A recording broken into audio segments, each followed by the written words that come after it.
Hey everyone, this is Spider-Fan 101, and I'm here today to talk about Spider-Man Far From Home. Now, just in case you don't know, Spider-Man is my favorite hero of all time. He always has been, he always will be, and nobody will ever top him. Not Captain Marvel, not Ray, not Alita Battle Angel, nobody. Nobody can top him. So when it comes to all the films, I am a huge fan of all of them. Even Spider-Man 3. So I am of course looking forward to Spider-Man Far From Home. Because one, for those of you that have not been with my channel for the longest time, I've talked about Spider-Man Homecoming a great deal in the genesis of my channel. I have done channel analysis videos for it. I did like videos speculating on it. I did, of course, both spoiler and non-spoiler reviews. So, yeah, and I obviously love the movie. So, I've loved him in Infinity War and Endgame for the most part, looking back on it. But, I think that Spider-Man Far From Home is worrying me a lot. Now, I'm going to get into as to why. So, you've all seen Avengers Endgame. I know you have. Avengers Endgame. Literal masterpiece. Almost perfect in every way. And I say almost perfect because I only had two flaws with it. One, what they did to Black Widow. And two, what they did to Thor.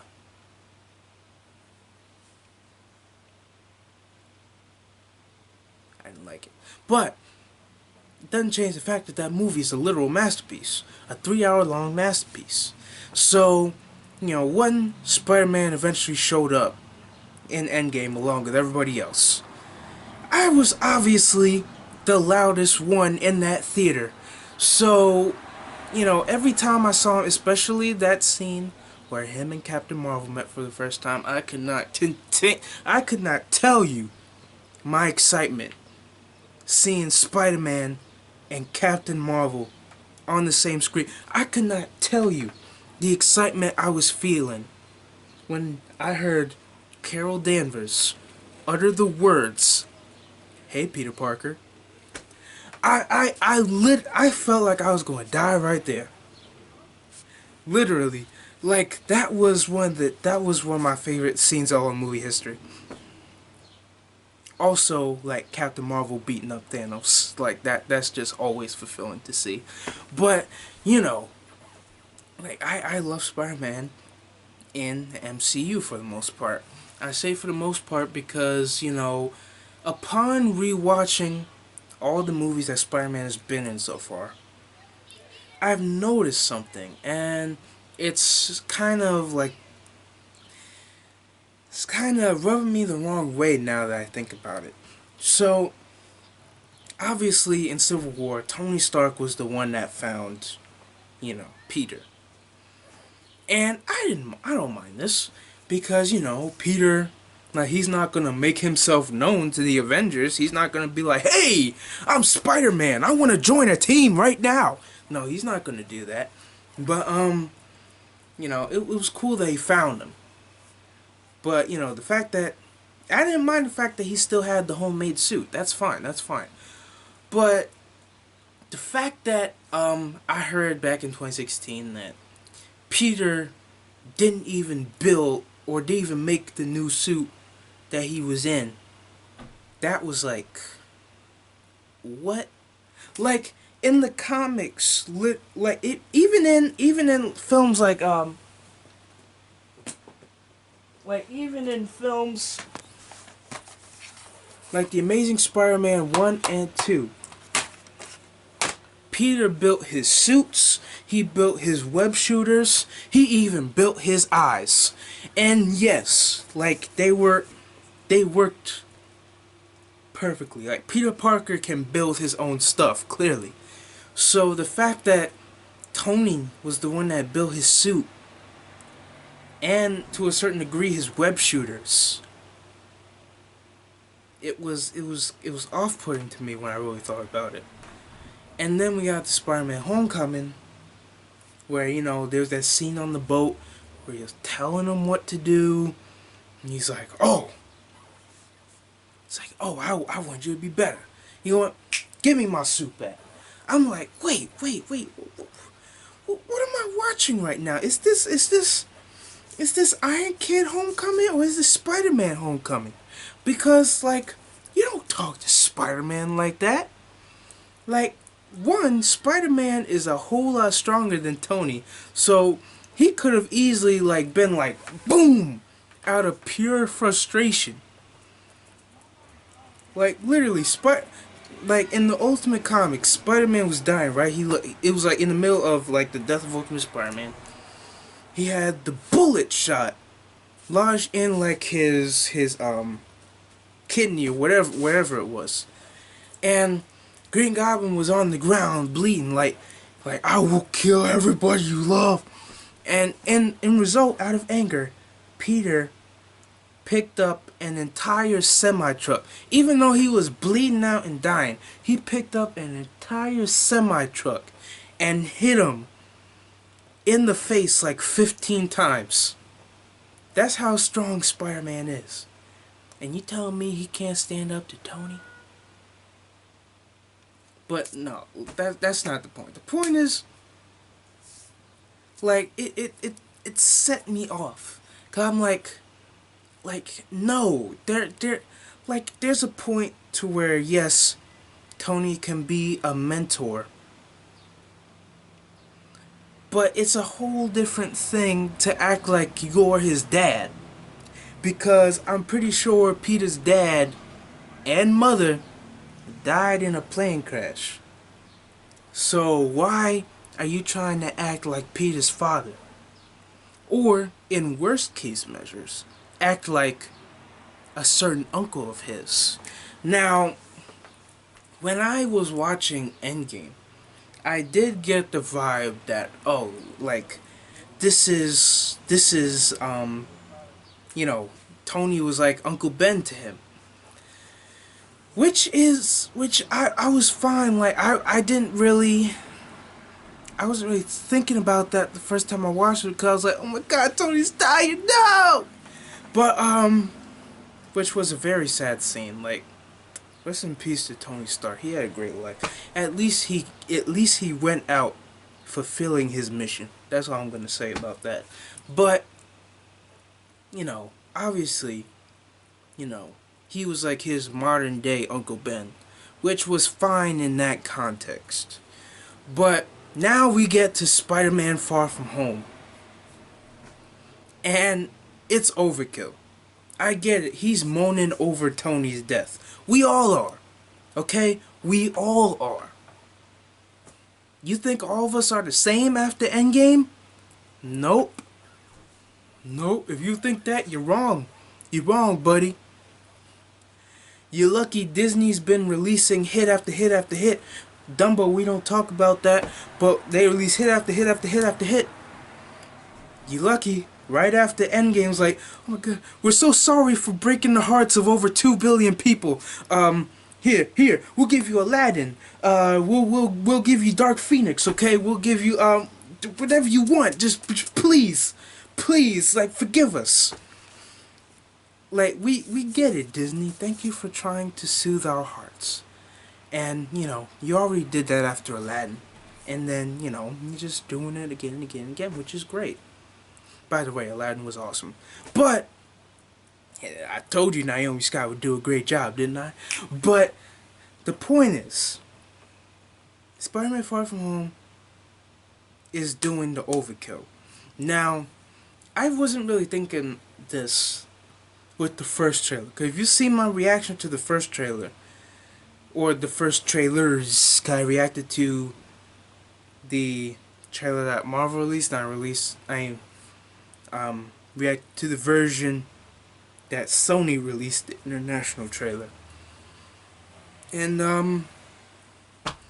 I mean, that trailer was literally the best trailer for this film. But then trailer 2 hit. And I'm like, oh my god, what on earth is this? Like, this is why right now I'm currently calling Spider-Man Far From Home Iron Kid Copes with Death.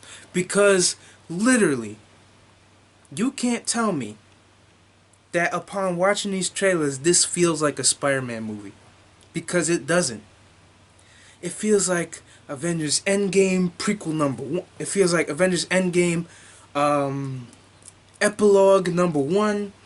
It feels like Iron Man epilogue number 5 or 4, whatever. It feels like anything except a Spider-Man movie. And that's, I think, the biggest problem. Like, besides the fact that, you have, a couple scenes where you see, like, Peter and Ned talking about, the, field trip that they're going on. And, you have Peter and Michelle and their relationship growing. And you have, all this stuff, which I'm fine with. But then and I don't even, I'm not even gonna talk about Happy. I don't mind Happy being like a sidekick to Spider-Man. I don't mind that. I don't mind that at all.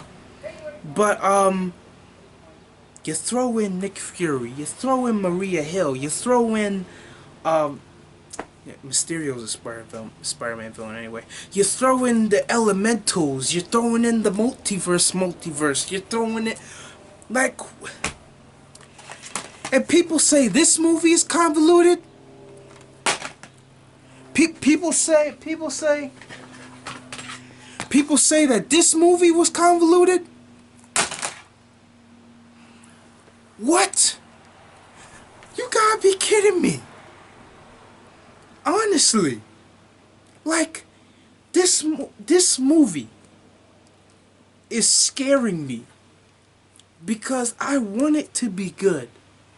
And the reason why I'm scared about this, because if it was just a bad trailer, then I'd be like, fine, it was a bad trailer, whatever. But all the TV spots are showing him are showing Peter wearing like Tony's glasses and showing like, ooh, Stark made you an Avenger. And like, oh, the world is asking, who will be the next Iron Man? And then you got characters saying, oh, is Spider-Man gonna be the next Iron Man? I'm like, come on, you're overkilling it.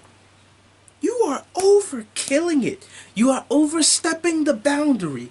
You have crossed the finish line, but you keep running because you didn't hear the gun go off saying you could stop.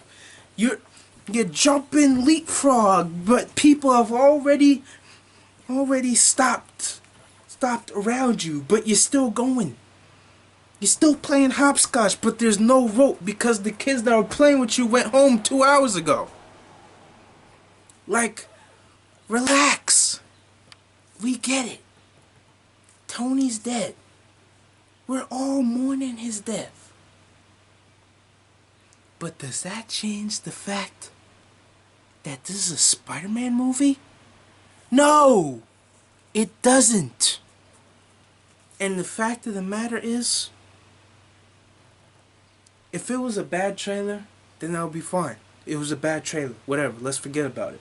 But usually when Sony releases these second trailers, there are always indicators of the plot. Like, you remember when Spider-Man Homecoming released its second trailer, and it went over all 3 acts and all of like the stuff that was happening. And then we were all like, oh no, they're just showing like different parts from like the first 20 minutes in the middle of the movie. That's all they're showing. And then, lo and behold, we find out that trailer really did show the sequences of all 3 acts. If this is a repeat of that, then I'm probably gonna hate this movie. But that's what I'm saying. I hope that I don't hate this movie. I hope that it's not a stain on Disney's stainless record in terms of this year. Because think about how many movies they released this year.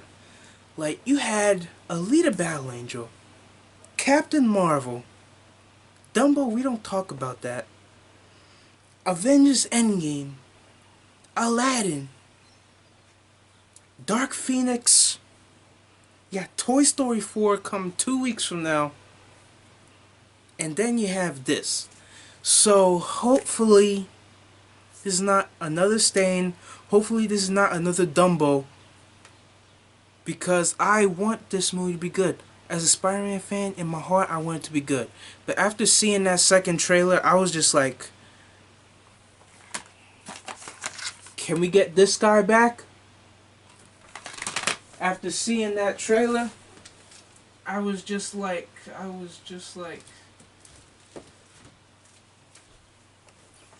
can we have another one of these? Because literally, I was turned off right away. I was like, I don't want to see this movie anymore after watching that trailer. But you know what? Maybe this is all just me being a pessimist. Maybe that was just an awful, badly cut, horrendous trailer, and the movie turns out to be a gem and the greatest Spider-Man movie since this gem. But that's all me being like extremely optimistic. So hopefully it matches those standards, but you know, I'm still keeping my eyes wide open. The Spider-Man eyes from Civil War, when he was like, "Oh God." Yeah, I'm keeping my eyes wide open. So yeah, let me know what you think. I'm not trying to hate on this movie, cause you know, I love Spider-Man. My literal YouTube name is SpideyFan101, and my logo is like half a regular face, half a Spider-Man face. So obviously I'm a Spider-Man fan. My wand, my magical wand, is a Spider-Man wand. Obviously I'm a Spider-Man fan. All I want is for this movie to be good. That's all I want. That's all I want. So, yeah. I'm SpiderFan101 saying